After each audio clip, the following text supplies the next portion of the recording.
Sur son chemin, Arwati n'a plus qu'un océan de boue. Ici, s'étendait une ville animée de Java jusqu'à ce qu'elle disparaisse sous des torrents de limon crachés par un volcan il y a 10 ans.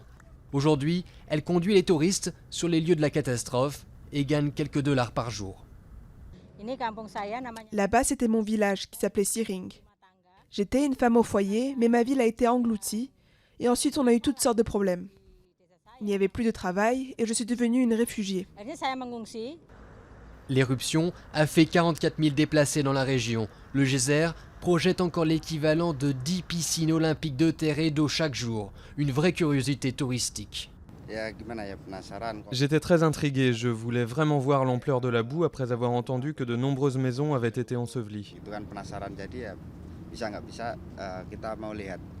C'est l'une des pires catastrophes écologiques et économiques d'Asie du Sud-Est qui a fait disparaître non seulement les villages, mais des pans entiers de l'économie locale.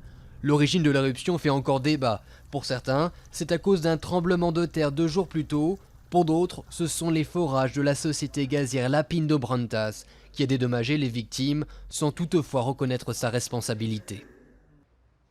On a déjà compensé 95% des gens dans cette zone, conjointement par Lapindo et le gouvernement indonésien. Une zone d'exclusion de 20 km a été tracée autour du volcan, mais les dégâts ne s'arrêtent pas là. Des métaux lourds ont été détectés en grande quantité dans les rivières environnantes et les champs sont contaminés. Autant de risques à long terme qui ne seront pas effacés par les compensations financières.